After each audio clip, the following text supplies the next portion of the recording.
Good morning to you. So in my paper, I shall argue that Vanbrugh is best understood as a translator and adapter. And I'm going to look at his practices as a dramatist, and I'll explore two ideas. Firstly, that he was influenced by notions of imitation and emulation rather than novelty and fashion. And secondly, that he was working at a time when collaboration was important, not just in terms of producing art, but as a reflection of what it meant to be English. This collaborative spirit was important to the Whigs and helped to drive the creation of the modern constitution in 1688. When people think of Vanbrugh's stage career, they usually recall his two original plays, The Relapse and The Provok'd Wife. Yet he actually spent most of his time translating and adapting French plays for the London stage.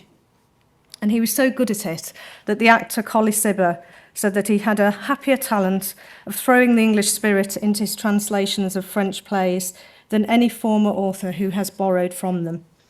However, this is an area of Vanbrugh scholarship which has been relatively neglected. Across his career, Vanbrugh produced at least 9 play adaptations, 2 of which are lost, and he probably did this for a variety of reasons, not least to save time. He didn't make many statements about his artistic processes, but we are fortunate to have one example in the preface to his play Aesop, and I think it's worth reading out in full. So he said, "'Tis not reasonable to expect Aesop should gain so great a victory here, since 'tis possible, by fooling with his sword, I may have turned the edge on't. For I confess, in the translation, I have not at all stuck to the original. Nay, I have gone farther. I have added, wholly, the 5th act, and crowded a country gentleman into the 4th, for which I ask Monsieur Boursault's pardon, with all my heart, but doubt I shall ever obtain it for bringing him into such company. Though, after all, had I been so complacent to have waited on his play word for word, 'tis possible even that might not have ensured the success of it. For though it swam in France, it might have sunk in England. Their country abounds in cork, as in lead." So the first thing to say about this statement is that it was part of a commonly shared rhetoric amongst dramatists. So take, for example, this quote from John Crown. "I would not be ashamed to borrow if my occasions compelled me from any rich author, but all foreign coins must be melted down and receive a new stamp, if not an addition of metal, before it will pass current in England and be judged sterling."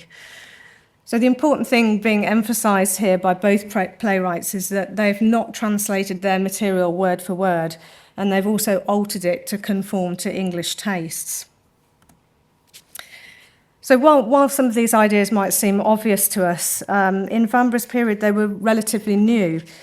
And to understand more about this, I'm going to talk about 2 potential influences on Vanbrugh, John Dryden and John Denham.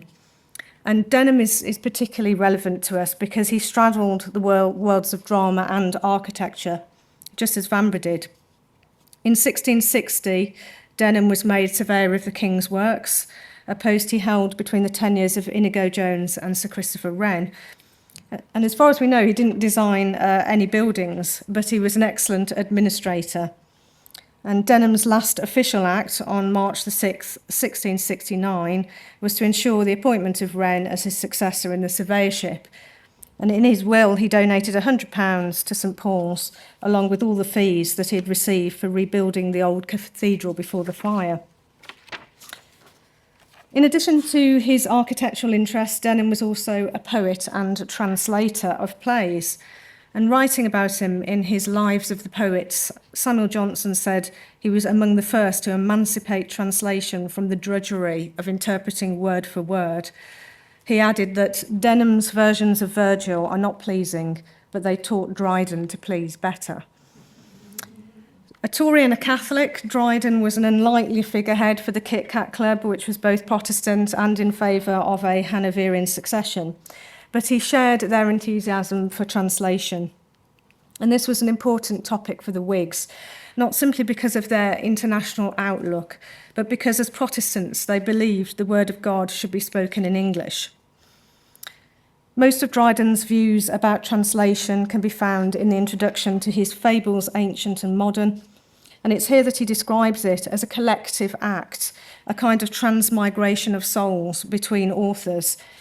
Not only does he draw up an impressive lineage of poetic translators, stretching back to Boccaccio, he frames translation in terms of loose emulation, because he says, the genius of our countrymen in general is rather to improve an invention than to invent themselves, as is evident not only in our poetry, but in many of our manufactures.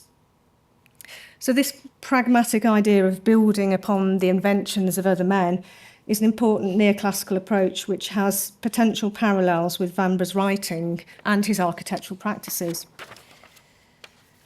In the theatre, Vanbrugh allied himself closely with Dryden, and there is evidence that he may have been using his own stage adaptations to position himself as Dryden's successor.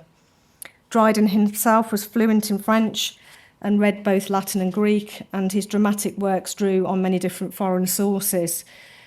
He was also an enthusiastic collaborator with the composer Henry Purcell and with the dramatist Nathaniel Lee, amongst others.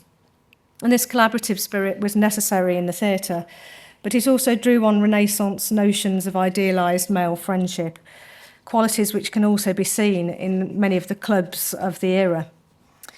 And this brings me to my final point about Vanbrugh's translations. In particular, I want to talk about one piece which was written specifically for his Kit Kat Club friends. On March the 30th, 1704, a translation from Molière called Squire Trelawny was performed at a subscription concert in London. This piece, now lost, was a joint translation between Vanbrugh, William Congreve, and William Walsh. As Congreve explained in a letter, each of us did an act of a French farce.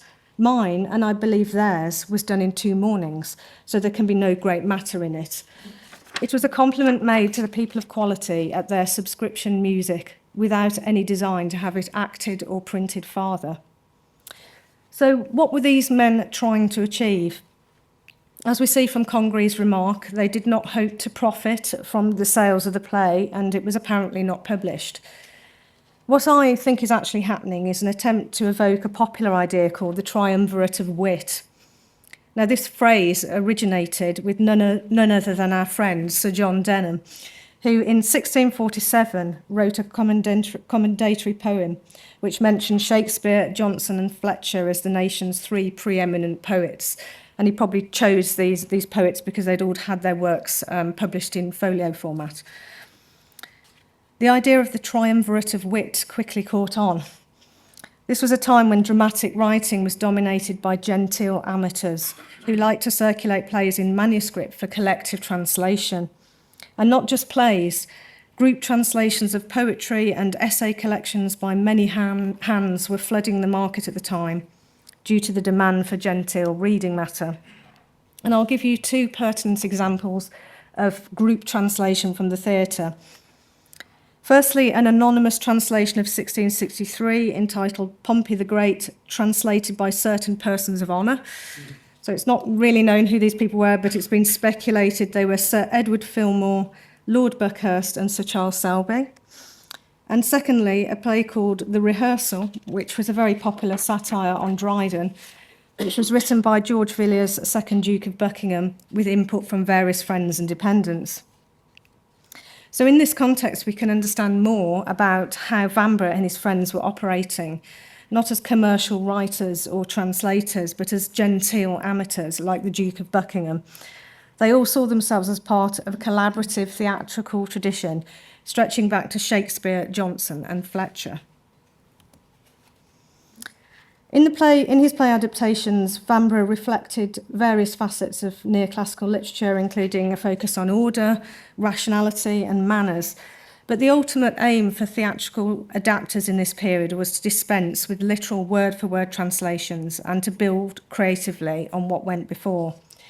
And we can see parallels with the architecture of the period. Wren likewise spoke of architecture aiming at eternity by virtue of its orders. The orders not only built on the work of the Romans and the Greeks, but the Phoenicians, Hebrews and Assyrians. They were founded upon the experience of all ages, promoted by the vast treasures of all the great monarchs and skill of the greatest artists and geometricians, everyone emulating each other. However, the crucial point I wish to make is that although Wren's comments seem to be prescriptive, in reality he was suggesting a framework which would act as a spur to greater invention. As Dryden said of Shakespeare, "By imitating him, I have excelled myself." And Vanbrugh was similarly pragmatic when it came to design. If we consider his famous letter to Lord Manchester, which Christopher's already mentioned, about Kimbolton, where he suggests a castle air, but he also says to have built a front with pilasters, and what the orders require could never have been born with the rest of the castle. These attitudes fitted with the emergent qualities of the nation as rational and practical. The genius of our countrymen is rather to improve an invention than to invent themselves. Because the political obsession of the age was absolutism, characterised by rules and rigidity, the English embraced pragmatism and mutual endeavour. English laws emerged from consensus. The English adopted a system of constitutional monarchy, and the monarch ruled not by the will of God, but by the will of the people. In this paper, I have suggested that Vanbrugh's work in the theatre reflects a fundamentally Whig worldview, which emphasised evolution rather than revolution. He and his Whig friends also prized collaboration. I think this potentially sheds new light on Vanbrugh's creative process, not least his relationship with Nicholas Hawksmoor. Instead of seeing it as a problem to solve, we could regard it as an extension of the collaborative spirit which characterised the Kit Kat Club and the theatre. Ultimately, the fault line between a single vision and a collaborative effort, the extravagant and the practical, the symbol of power and the shared civic experience can be found running right through Blenheim Palace. This building marks a moment when the binary opposites of the Restoration period began to collapse. With George I on the throne, the old era in which collaboration allowed for the emergence of individual genius was overtaken by a new democracy. Palladian architecture was reproducible and it was accessible to the moneyed classes. It was more elegant, but also more predictable. We might even say it was a word-for-word translation rather than a free adaptation. Thank you very much.